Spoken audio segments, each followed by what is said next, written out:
பாட்டில் வாங்கி கொடுக்குறீங்க, வாங்கி கொடுக்குறீங்க, சாப்பிட்டு பின்னால குடிச்சிட்டு போத போறது ஜே போட்டு அது போல வாங்கி கொடுத்து நாட்டுக்கு ஜே போட்டு கெடுத்து எங்கேயோ உட்காந்து கெடுக்குறாங்க. நாட்டு ஒண்ணு கெடுக்கல, 400-500 பேர் இருக்காங்க. 4 பேர் திருந்துவாங்கன்னு சொல்லிட்டு ராமாயணம், மகாபாரதம், புராணம் 4 ஏடு படிச்சுட்டு உங்க பொண்டாடி பிள்ளை ஊராட கூட்டு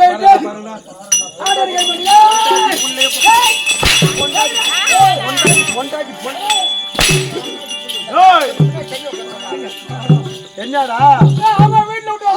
அப்படி சொல்லி படிச்சது நிலத்து கடுத்து எடுத்து சொல்லி நாட்டை திருத்தின்னு வருகிறோம். நாட்டை ஒண்ணு நாங்க கெடுக்கல. ஏண்டா நாங்க தான் பொண்டாட்டி வீட்டுல விட்டு வந்துக்கிறோம், நீ எங்க விட்டு வந்திருக்க? என் மாட்டு பத்துங்களா, என் மாட்டு உள்ள விட்டு வேட்டா போட்டு வந்துடுறேன். வெளிட்டாப்பா யாரும் திறக்க மாட்டாங்க. நாம தான் திறக்கும் கூட்டு மகாராஜா ஐயா வாங்க ஐயா வணக்கம் வணக்கம் நல்லவனாக வல்லவனாக நீடூழி வாழ்ந்திரு ஆகட்டும் ஐயா மகாராஜா வணக்கம் நோயற்ற வாழ்வு குறைவில்லா செல்வத்தோடு வாழ வேண்டும் வாங்க ஐயா வணக்கம் வணக்கம் வணக்கம் வணக்கம் வணக்கம் மகராசனாக நோயற்ற வாழ்வு குறைவில்லா செல்வத்தோடு இன்புற்று வாழ வேண்டும் நல்ல அப்படி ஏவல ஐயா அந்த சபைக்கு மனமார்ந்த வணக்கம் வணக்கம் ஏமலே ஐயா இந்த சபையை உருவாக்கி பார்த்தால் எப்படி விளக்கம் இதே பெருந்த தேவ சபை மகாலட்சுமி கடாட்சியம் இருந்த சபை இந்த அழகான திருச்சபை இன்று கூடி இருக்குது இது எதற்காக யாருக்காக கூடப்பட்ட சபை யாருக்காக கூடப்பட்ட சபை அதே காலம் சென்று அம்மாசி என்று சொல்லக்கூடிய வடிவேலப்பா அவருக்காக அடைய வேண்டும் நற்கதி அடைய வேண்டும் அப்படி என்று அவர்கள் பெற்ற பிள்ளைகளும் பேர பிள்ளைகளும் ஒற்றார் உறவினர்களும் ஒருமிக்க சேர்ந்து அவர்களுக்காக ஒன்றாக சேர்ந்து இன்று அவருக்காக கூறப்பட்ட கூட்டம் இந்த சபை. ஏன்னா உலகத்திலே இந்த பூமியில 4448 கோடி ஜீவராசிகள் இல்லையா? எத்தனையோ ஜீவராசி இருக்கு. பிறக்கக்கூடிய அத்தனை உயிரினத்துக்கும் ஒரு நாள் இறப்பு என்பது உண்டு. இறப்பு கண்டிப்பா உண்டு. ஆனா இறக்கக்கூடிய எல்லோருக்கும் நாடகம் அமையுமா? அமையாது. நாடகம் யாருக்கு அமையும்? புண்ணியம் செய்து. ஆமா. ஏன்னா பழமொழி சொல்லுவாங்க, தனக்கு மிஞ்சினா தர்மம் அப்படின்னு சொல்லுவாங்க. அதுக்கு என்ன அர்த்தம்? ஒரு மனிதன் பிறப்பான், பிறந்து 4 வேதம் 6 சாஸ்திரம் எல்லா சகல விதமான கல்வியை கற்று அவர்களுக்கு தேவை வேண்டிய அனைத்து பொறுப்புகளையும் அதன் சொத்து வத்துக்களை சேர்த்து நல்ல பதவியிலே, நல்ல உயர்ந்த பதவியிலே நல்ல பணிபுரிந்து பிள்ளைகளை பெற்று அவர்களை நல்ல கல்வியில் சேர்த்து அதற்கு தேவைப்பட வேண்டிய அனைத்து செல்வங்களையும் சேகரித்து இந்த மாதிரி மாறிவிட்டெல்லாம் கட்டிட்டு ஒரு நாள் காலம் சென்று விடுவார். இயற்கை. ஆனா அது பிறந்த எல்லாரும் இறந்தாகணும். அப்படி அவர் இறந்து விட்டா அவர் மீறி கொண்டு போவது என்ன? கொண்டு போக முடியும். அப்படி அதற்கு மிஞ்சியது என்னவா இருக்கும்? இந்த ஊரை ஆண்டிருக்கலாம், நாட்டை ஆண்டிருக்கலாம், உலகத்தையே கூட ஆண்டிருக்கலாம். ஏன்னா மாவீரன் அலெக்சாண்டர் சாகும்போது சொன்னாராம், என்னுடைய சவத்தை மிக கை தேர்ந்த மருத்துவர்கள் தான் தூக்கி போகணும். உலகத்திலே இருக்கிற கை தேர்ந்த மருத்துவர் தான் தூக்கி போகணும். அது மட்டும் கிடையாது, முன்னாடியும் பின்னாடியும் என்னுடைய படைகள் அனைத்தும் அணிவகுத்து வரணும். மந்திரிமார்கள் எல்லாரும், பெரிய பெரிய மந்திரிகள் எல்லாம், பெரிய பெரிய வைத்தியர் எல்லாம் அருகாமையில வரணும். அது மட்டும் கிடையாது, பொன்பொருள வாரி வாரி வாரி வாரி வாரி அரிசினே போகணும்.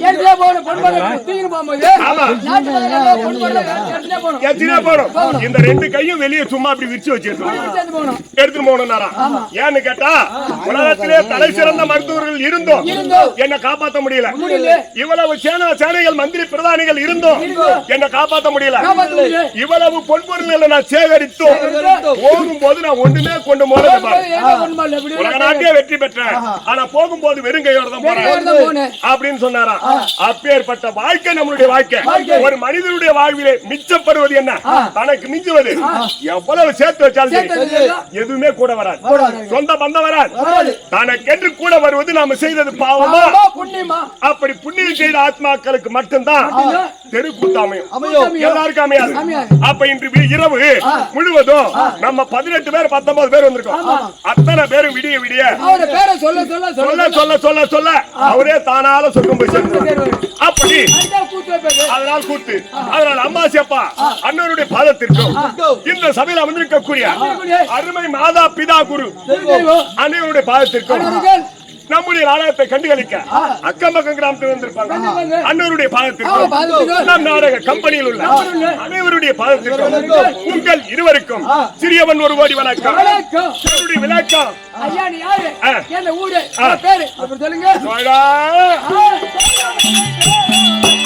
நான் பொறுமை கூணம் படைத்த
வணக்கம்.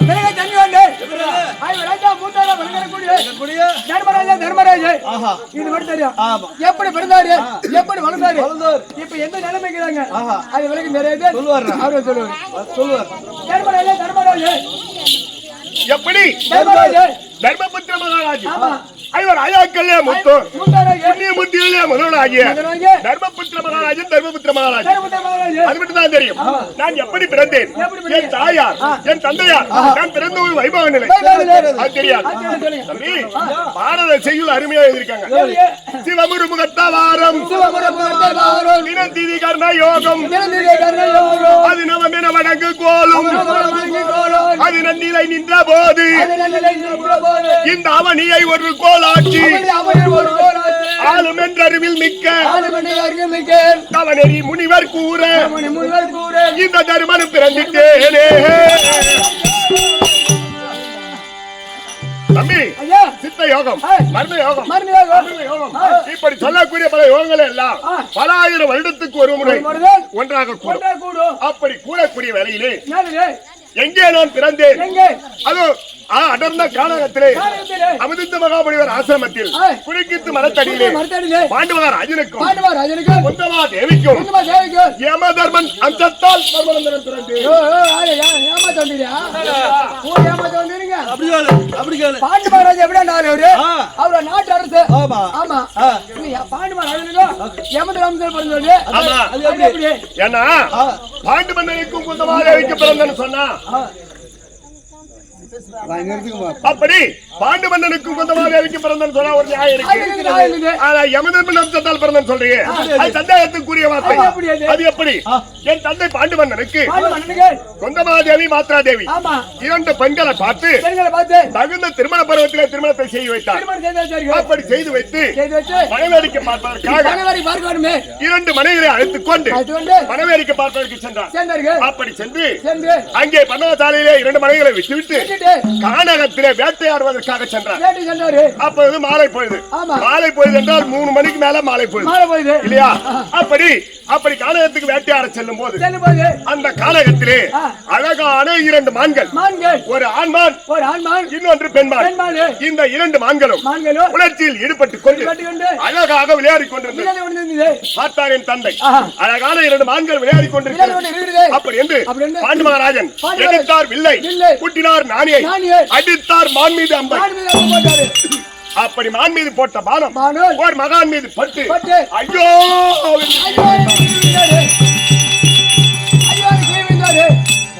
அப்படி திகைத்து பார்க்கும்போது அவர் யார் என்று கேட்டால் அவர்தான் அந்த வனத்துக்கு அதிபதியாகி வாழ்ந்து வரக்கூடிய அமிர்த மகாமுனிவர். அமிர்த மகாமுனிவர் நீண்ட காலமாக சிவபெருமானை கோரி தவத்தை செய்து தவத்தை முடித்து தன்னுடைய பதாசாலைக்கு வந்து பகல் வேலை மனைவியோடு சேர வேண்டுமானால் ஆண் பெண் சேர்க்கை பகலிலே இருக்கக்கூடாது. அது பெருத்த பாவம். இது ஞானிகள் சித்தர்கள் முனிவர்கள் இவர்களுக்கு எல்லாத்துக்கும் தெரியும் இல்லையா? அப்ப அவர் பார்த்தார் பகல் வேலையாக இருக்கிறது எப்படி ஆண் பெண் சேர்வது? அதனால் அவருடைய தப வலிமையினால் அவர் ஒரு ஆண்மானாகவும் அவருடைய மனைவி ஒரு பெண்மானாகவும் 2 பேரும் புரட்சியிலே ஈடுபட்டுக் கொண்டிருந்தார். இது தெரியாத என் தந்தை மான் என்று பானத்தை போட்டு அப்போது அமிர்த மகாமுனிவர் அதே பாண்டு மன்னா நீண்ட காலமாக சிவபெருமானை கோரி தபத்தை செய்து தபத்தை முடித்த ஆசையாக வந்து என் மனைவியை சேர வேண்டிய நேரத்தில் பானம் பட்டு அநியாயமா நான் இறக்க போறேன். ஆனால் 2 மனைவிகளை திருமணம் செய்து அந்த ஆனந்தத்திலே என் மீது பானத்தை போட்டார். நான் எப்படி இறக்க போகிறேன்? அதே போல் உன் மனைவியோடு நீ ஆசையோடு கட்டி சேர்ந்தாயானால் உன் சிரம் 16,000 அப்படி இறக்க வேண்டும். சாபத்தை கொடுத்த உடனே என் தந்தை யோசித்து பார்த்தார். இளம் வயதிலே 2 பெண்ணை திருமணம் செய்து நம் குலம் விருத்தியாகாது, நம்ம சந்ததி விளங்காது, நமக்கு பேர் சொல்ல பிள்ளை என்பது கிடையாது. ஆனால் இனிமேல் இல்லற வாழ்க்கையில ஈடுபட முடியாது. அப்படி ஈடுபட்டால் அமிர்த மகாமுனிவர் சாபத்தை நாம் இறந்து விடுவோம். அப்படி என்று அப்படி இல்லறத்தை விடுத்து துறவரம் பூண்டு சன்னியாசிகளோடு தானும் ஒரு சன்னியாசியாக புறப்பட்டார். ஆமா அப்படி சன்னியாசியாக போகும்போது அப்ப அந்த சாமியார் கேக்குறாங்க, என்னப்பா ரொம்ப சின்ன வயசா இருக்கு, வாலிப பருவத்துல இளம் வயசுல துறவரம் பூண்டு வந்திருக்கே, என்ன காரணம் அப்படின்னு கேட்டாங்க. கேட்ட உடனே எங்க அப்பா நடந்ததெல்லாம் சொன்னாரு. அப்பதான் சொல்றாங்க, தம்பி, ஒரு மனிதனாகப்பட்டவன் பிறந்து விட்டான், சிற்றின்பத்தை அடைந்தால் பேரின்பத்துக்கு வழி. ஒரு மனிதன் சிற்றின்பத்தை அடையாமல் பேரின்பத்திலே இடம் கிடையாது அப்படி என்று மறுத்து விட்டார். அங்கிருந்து வந்து மரணசாலையிலே சோர்ண முகத்தோடு அமர்ந்திருந்தார் என் தந்தை விசனப்பட்டுக் கொண்டு. என் தாய் இருவரும் எங்க அம்மா குந்தமாதேவியும் மாத்ராதேவி இருவரும் மனவேடிக்கை பார்த்து விட்டு வந்து பார்த்தார். மன்னவா, கானகத்துக்கு வேட்டையாட செல்லும் போது அலர்ந்த செந்தாமரை முகம் போல் இருந்தது உங்களது முகம் முகவாட்டமாக சோர்ந்து இருக்கக்கூடிய என்ன காரணம் அப்படி கேட்ட உடனே இரண்டு மான்கள் விளையாடி கொண்டிருந்தது. மான் என்று பானத்தை போட்டு அமிர்த மகாமுனிவர் மேல் பட்டு என் மனைவியோடு நான் சேரும்போது பானத்தை போட்டார். உன் மனைவியோடு சேர்ந்தால் நீ இறக்க கடவுள் அப்படி மலை போல் சாபத்தை கொடுத்து விட்டார். அந்த சாபத்தை எண்ணி நம் குலம் விளங்காதே அப்படி என்று வருத்தப்பட்டுக் கொண்டிருக்கிறேன். அப்படி என்ற உடனே என் தாய் குந்தமாதேவியை பார்த்தது. மன்னவா, யாதொன்று கவலைப்படாதே, என்னுடைய யோசனையை கேட்டால் நம் குலம் விளங்கும், நம் பேர் சொல்வதற்கு பிள்ளை பாக்கி உண்டாகும். அது எப்படி என்று கேட்டார் என் தந்தை. ஏற்கனவே காலத்திலே சிறு வயதாக இருக்கும்போது சோழசேர மகாராஜ பட்டணத்திலே தூர்வாச மகாமுனிவருக்கு நான் ஒரு வருட கால பணிவிட வேலை செய்தேன். அப்படி என்னுடைய பணிவிட வேலையை மெச்சி பிற்காலத்தில் உதவும் என்று 5 மணியாங்களை கொடுத்து 5 மணி மந்திரத்தை உச்சரித்து சென்றார். யார்? தூர்வாசர். அந்த மணி மந்திரத்தை உச்சரித்தால் தேவர்கள் அம்சத்தால் நமக்கு பிள்ளை பிடிக்கும் அப்படி என்று தெரிவித்த உடனே என் தந்தை மனம் புரித்து அந்த யோசனை ஏற்று இருவரும் சேர்ந்து ஓர் மணியாங்கல்லை எடுத்து அதை தென் திசைக்கு அதிபதியாகிய சாம்பலாபுரி வேந்தன் யம தர்மராஜாவை நினைத்து ஓர் மந்திரத்தை உச்சரித்தார். என் தந்தை பாண்டு மன்னருக்கு யமதர்மன் உருவம் வந்து விட்டது. அப்படி வந்த உடனே இருவரும் சேர ரிஷிபிண்டம் இரவு தங்காது என்ற மொழிபடிக்கு அந்த கானகத்திலே இந்த தர்மநந்தன் நான் பிறந்தேன்.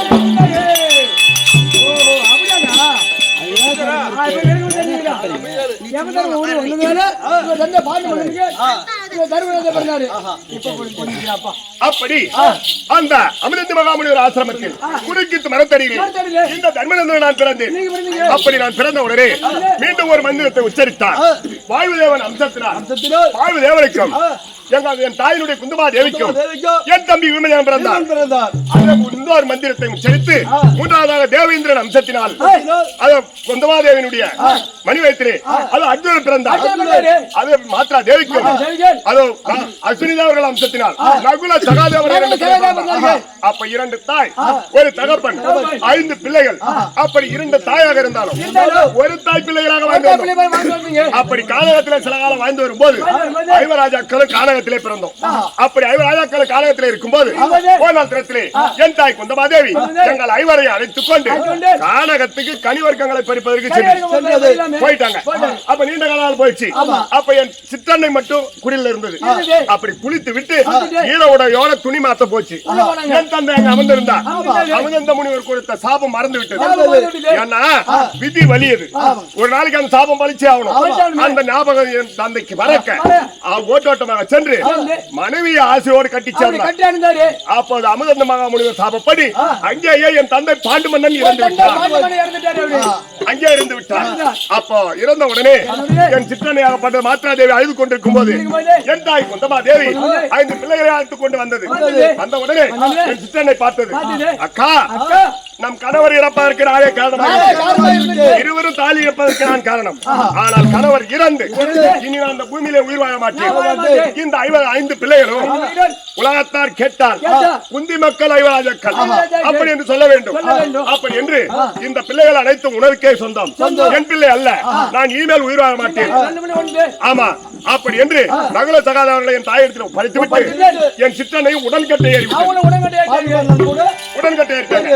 மாத்ராதேவியும். அப்போது என் தாய் பார்த்தது 5 பிள்ளைகளை வைத்துக் கொண்டு ஒரு பொம்பளை எப்படியாவது காட்டுல வாழ முடியுமா? அப்படி அழைத்துக் கொண்டு நேரா டெல்லி அஸ்தாபுரம் வந்தது.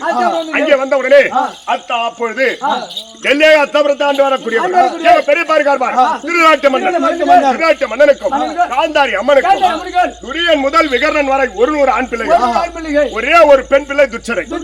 அப்படி இருக்க என் தாய் நாங்கள் ஒரு 5 ராஜாக்கள் எல்லோரும் பெரிய பாதசேவை அடைந்து அப்ப 105 பிள்ளைகளும் எந்த குறைபாடும் இல்லாமல் ஒற்றுமையாக அலத்தாபுரத்தில் விளையாடி கொண்டு ஆமா அப்படி முதல் குரு கிருபாச்சாரி, இரண்டாவது குரு துரோணாச்சாரி அப்படி வித்தையெல்லாம் கற்றுக்கொண்டு விளையாடி கொண்டிருக்கும் போது ஒரு தினத்திலே எங்க மாமா இருக்காரு ஒரு பெருத்த பலாக்கனி கொண்டு வந்து பிள்ளைகளே இந்த பலாக்கனி அறுத்து ஆளுக்கு ஒரு சொல்ல சாப்பிடுங்க அப்படி என்று கொடுத்தார்.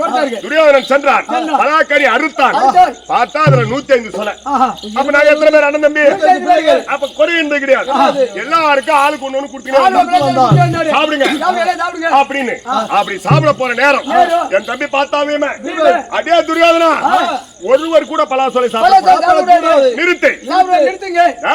நீ எனக்கு பெரியப்பா பிள்ளை, நீங்க 100 பேர், நான் உனக்கு சித்தப்பா பிள்ளை, நாங்க 5 பேர், பங்கு பங்காளி, தாய் பிள்ளையாலும் 105 சொலையிலே சரிபாதி 52 சொலை பிரிச்சு குடுறான்னு கேட்டான் பாரு. அப்பதான் பார்த்தான் துரியோதனன், என்னடா இது சாதாரண பலாசோலை இதற்கு பாகம் கேட்கிறானே.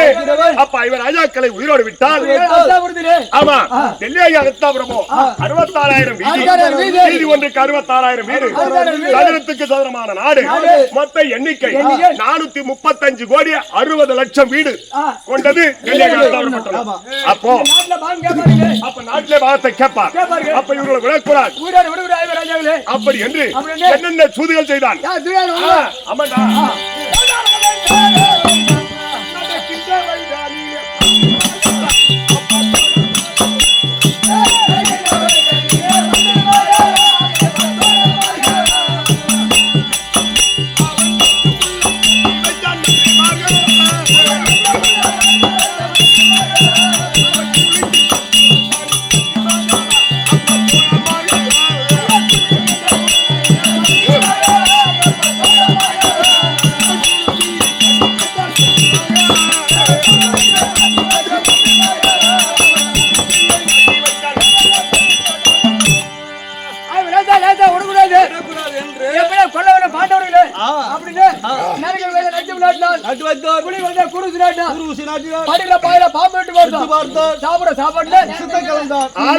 விஷத்தையே கலந்தான் படுபாவி.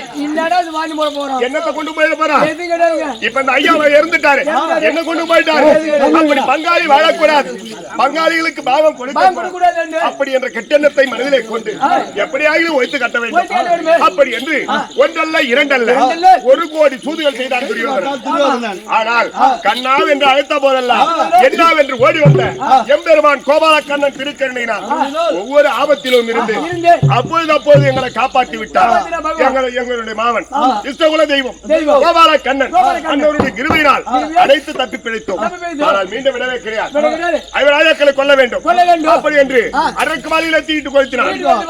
அங்கிருந்து நேரா இருமாவனம் சென்று முன்னூத்தி மங்கலம் சென்று அங்கிருந்து நேரா பாஞ்சாலியை திருமணம் செய்து ஐவர் ராஜாக்களும் பத்திரி பாஞ்சாலி 6 பேரும் நேரா வந்து எங்க பெரியப்பா பாதத்திலே விழுந்து பெரியப்பா எங்களுக்கு என்று திருமணம் ஆகிவிட்டது, நாங்கள் வாழ்வதற்கு தனியாக நாடு வேண்டும், வீடு வேண்டும் அப்படி என்று கேட்டோம். அப்படி கேட்கக்கூடிய நேரம் ஏமல பக்கத்துல துரியோதனன் தான். அவன் பார்த்தான், அப்பாவுக்கு கண்ணு தெரியாது, இந்த தர்மம் ஊம பையன் கேட்கிறானே, இதுக்கெல்லாம் மனசு மாறி மனசு இறங்கி தம்பி பசங்கன்னு சொல்லி பாகத்தை கொடுத்துட்டான், என்ன செய்வது அப்படி என்று ஆமா அப்படி என்ற துரியோதனன் என்ன சொல்றான்? அப்பா அந்த தர்மம் கேட்கிறான், ஒரு நாடோ ஒரு வீடோ கொடுத்தா இந்த மாதிரி கையில வாழாயுதம் அப்படியே என் கழுத்தை அறுத்துன்னு செத்துருவேன். எங்க பெரியப்பாவுக்கு துரியோதனன் மேல அளவு கடந்த பாசம், புத்திரபாசம். அப்படி இருந்த உடனே நாடு கொடுக்க மறுத்து ஈச்சங்காட்டையும் சுண்ணாம்பு மேட்டையும் காட்டினார். அப்படி காட்டி ஒண்ணு அப்படி அப்படி அப்படி காட்டினார். ஆனால் நாடு கொடுக்காவிட்டா பரவாயில்லை, எம்பெருமான் கோபால கண்ணன் திருக்கருணையினாலும் தேவேந்திரனுடைய அனுகிரகத்தினாலும் அப்படி அந்த ஈச்சங்காட்டையும் சுண்ணாம்பு மேட்டையும் அழித்து தம்பி அழகான இந்திரபித்த மாலை உண்டு செய்தோம். ஆமாண்டா, ஏன்னா பாஞ்சாலியை திருமணம் செய்து 3 மாத காலம் ஆகுது. இப்பதான் நாங்க புதுமண தம்பதி. ஆமாடா புதுமண தம்பதி. அப்ப எல்லாரும் பார்த்தார். அனைத்து குரு பெரியவர்களை பார்த்து, அப்பா ஒரு பெண்ணை 5 ராஜாக்கள் மகந்திருக்கீங்க, 5 பேருக்கு புருஷன், 5 புருஷன் ஒரு பெண்ணுக்கு. அப்படி இருந்தாலும் ஒருவருக்கு ஒருவர் பாகுபாடு இல்லாமல், சண்டை சச்சரவு இல்லாமல் ஒற்றுமையாக வாழ வேண்டும். அது எப்படி? ஒரு வருடத்திற்கு ஒரு வீதம், ஒருவர் வீதம். பாஞ்சாலி ஒருவரோடு அப்படி இல்லற வாழ்க்கையிலே இருக்க வேண்டும். அப்படி என்று கட்டளையிட்டார். அப்படி பெரியவர்களுடைய வார்த்தை தட்டாமல் அந்த முதல் வீதம் என்னுடைய வீதம். ஆமாடா, ஆமா. பாஞ்சாலியும் நானும் இந்திரபிரஸ்த மாளிகை, டெல்லியாக அத்தாபுரத்தை விட பெரிய மாளிகை, வண்ணமயமான மாளிகை. அப்படி உண்டு செய்து எந்த ஒரு குறைபாடும் இல்லாமல் 5 ராஜாக்களும் நானும் பாஞ்சாலியும் இப்போது இந்திரபிரஸ்த மாளிகைக்கு நானே ராஜா, அப்படி பாஞ்சாலி ராணியாக வரக்கூடிய குடிமக்களுக்கு யாதொரு குறையும் இல்லாமல் நீதி நேர்மையோடு அரசாட்சி செய்து கொண்டு இப்பதான் இந்திரபிரஸ்த மாளிகையில் எந்த விதமான தொல்லை சந்தோஷமா இருக்கும். புதுமண தம்பதி ஏதாவது குறை இருக்குமா? கிடையாது. அதனால் பாஞ்சாலி அழைத்து சந்தோஷமாக வார்த்தையாட வேண்டும், இந்திரபிரஸ்தத்திலே அமர வேண்டும். நான் அழைத்ததாக யாகஜானி பாஞ்சாலி அதி சீக்கிரம் தர்மராஜன் அவர் மனைவி பாஞ்சாலி